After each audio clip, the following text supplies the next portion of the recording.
ठीक है। Diversity in the living world. इस लिविंग वर्ल्ड में डाइवर्सिटी, और डाइवर्सिटी मतलब होता है विविधता, और विविधता मतलब होता है अलग अलग। जैसे यहाँ दिख रहा है, यहाँ पर बाइसन दिखाई पड़ रहा है, यहाँ पर एलिफेंट दिखाई पड़ रहा है, यहाँ पर ये देखिए कि ये यहाँ पर ये जिसे हम लोग कहेंगे कि ये leopard, Panthera leo, Panthera pardus scientific name है। गॉरिला, कोई लीमर दिख रहा है, कोई तारसे दिख रहा है, यहाँ पर पाइथन दिखाई पड़ रहा है, क्रोकोडाइल दिखाई पड़ रहा है, ये क्रोकोडाइल हो गया। तो ये समझिए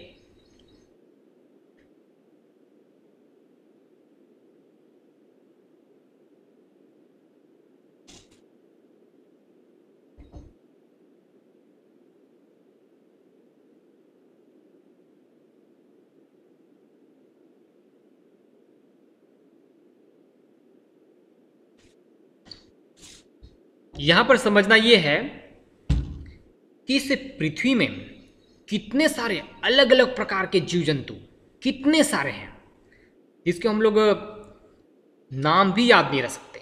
इतने सारे जीव जंतु। पक्षी की हम बात करेंगे तो मैं बता दूं कि हमारे आसपास ही 100 से अधिक प्रकार की प्रजाति यहीं पर देखने को मिल जाएंगी, और डाटा की हम लोग बात करें तो हजारों प्रजाति हमारे आंकड़ा में मिल जाएंगे।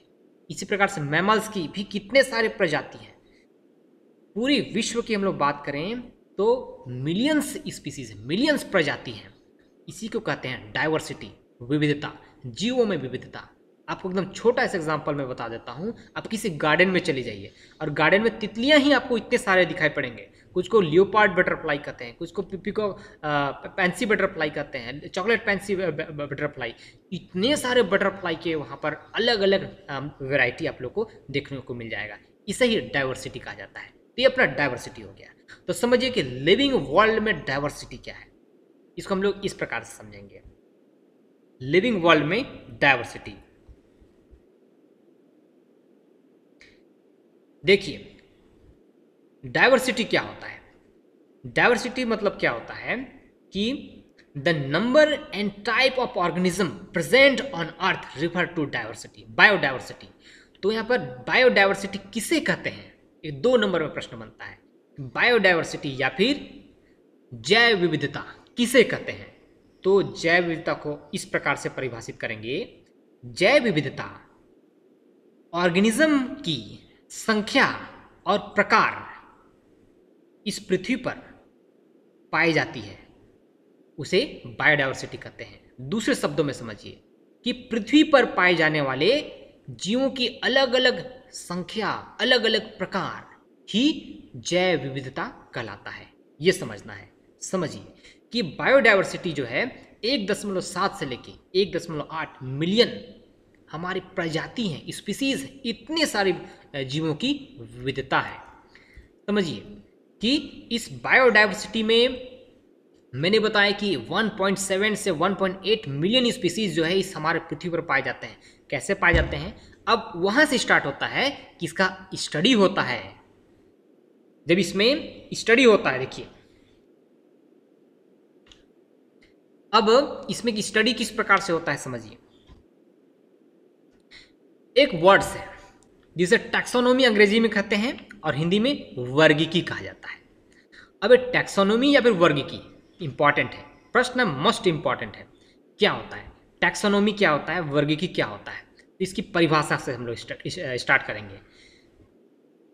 It is the study of identification, classification and nomenclature of organism. समझिए कि ऑर्गेनिज्म का नोमेनक्लेचर, क्लासिफिकेशन और आइडेंटिफिकेशन करने का अध्ययन को ही टैक्सोनॉमी कहते हैं।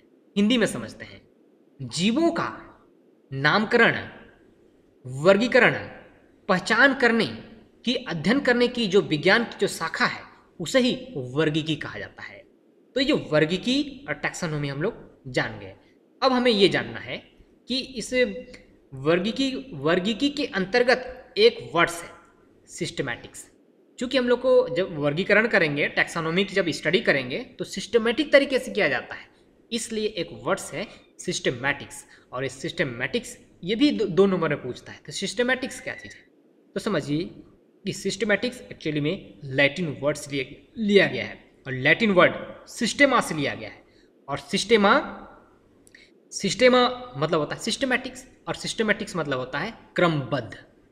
क्रमबद्ध सभी को पता है कि मेडिकल स्टोर में जाएं तो जितना भी जो मेडिसिन होता है, कि कोई मेडिसिन हम लोग को लेना है कि एरिथ्रोमाइसिन लेना है, या फिर हम लोग को लेना है कि नियोमाइसिन लेना है, ऑरोमाइसिन लेना है, क्लोरोक्विन लेना है, पैरासीटामोल लेना है, तो जैसे हम लोग मेडिकल शॉप में जो काम करता है नाम बताए, वो सीधे अपना हाथ उठाएगा, एक रैक में जाएगा और 30 कॉलम से पैरासीटामोल निकाल के लेके आया, वो सिस्टमेटिक जमाया हुआ है। इसी प्रकार से हमारे इस प्रकार से पूरे विश्व में जितने भी एनिमल्स हैं उसका नामकरण जो है एक सिस्टमेटिक तरीके से रखा गया है, रीअरेंजमेंट किया गया है। एक्चुअली में सिस्टमेटिक्स क्या होता है? Systematics deals with evolutionary relationship between organism. इसका मतलब ये होता है कि जीवों के, बहुत सारे जीवों के बीच में उसका उद्विकास के क्रम में उसका अरेंजमेंट करके रखने की प्रक्रिया सिस्टमेटिक्स कहलाता है। कैसे मैंने बताया कि इतने सारे जीव जंतु हैं तो उसमें कई सारे जीव जंतु, जैसे कुछ को कहते हैं फिश कहते हैं, फिश के बाद एम्फीबिया के बाद रेप्टाइल्स है, बर्ड्स है, मैमल्स हैं। इवोल्यूशन का क्रम हुआ है, इसी इवोल्यूशन के क्रम में इन सारे को क्रमबद्ध रखा जाता है जिसे सिस्टमैटिक्स कहते हैं। ये सिस्टमैटिक्स हो गया।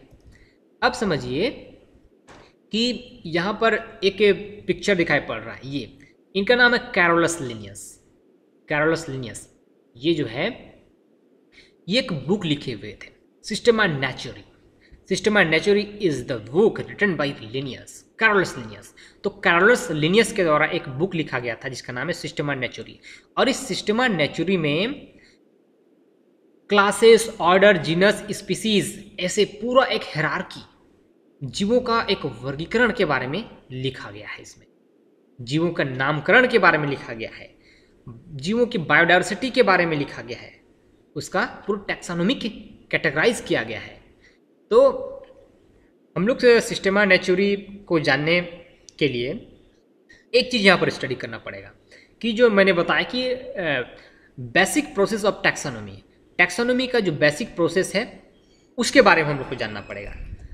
देखिए टैक्सोनॉमी ही है, वहीं से हम लोग स्टार्ट कर रहे हैं। टैक्सोनॉमी, वर्गीकी। तो वर्गीकी की जो बेसिक जो प्रोसेस होता है, प्रोसेस स्टेप, वो मतलब कि जब वर्गीकी या फिर टैक्सोनॉमी जो एक हम लोग का शाखा है, विज्ञान की शाखा है, जब उसका स्टडी करते हैं तो उसके अंतर्गत कौन कौन से क्षेत्र आते हैं, कौन कौन सा प्रोसेस आता है जिसके तहत हम लोग स्टडी करते हैं, वह प्रोसेस है। सबसे पहला प्रोसेस है किसी भी जीवों का, जैसे दिख रहा है ये महोदय साइंटिस्ट महोदय हैं, अब इनको कुछ मिल गया है, देखिए कि एक बड़ा सा कछुआ मिल गया होगा। अब ये क्या कर रहे हैं? सबसे पहले इसको देख रहे हैं, देखने के बाद इसको क्या करेंगे, क्या उसी गुणों को पहचान रहे हैं। तो देखिए वहाँ से स्टार्ट होता है, जिसे कहा जाता है करेक्टराइजेशन। करेक्टराइजेशन कहा जाता है, मतलब कि लक्षणों को पहचान करना पहला।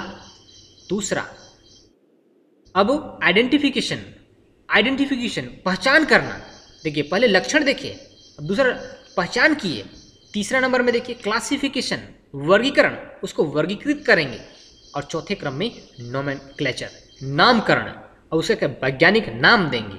तो ये पूरा स्टेप है। तो ये स्टेप हम लोग को जानना जरूरी है। जो इस क्षेत्र में ज़्यादा बारीकी से अध्ययन करना चाहते हैं, पूरी चीज़ों को इस प्रकार से जानना पड़ेगा। तो एक एक के बारे में हम लोग कल स्टडी करेंगे, एक एक के बारे में। चूंकि ऑलरेडी समय हो चुका है, यहाँ पर 45 मिनट हो चुका है, 5 मिनट से इस बता रहा है। अब इसमें चूंकि मैं बस सारी बातें बताऊं ये अच्छी बात नहीं है, बाकी लोगों से भी फीडबैक आती रहनी चाहिए। इसलिए अब मैं करता क्या हूँ, इसे मैं कर देता हूँ स्टॉप शेयरिंग। अब सभी लोग, जितने लोग भी अभी जुड़े हो कक्षा में, जितनी बातें मैंने बताया समझ में आ रहा है कि नहीं, तुरंत बता दो समझ में आ रहा है कि नहीं।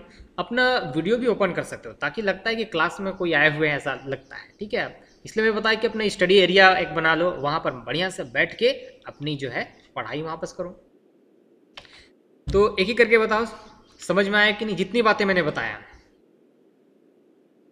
सर आई समझ में। हाँ समझ में आया है। और बाकी लोग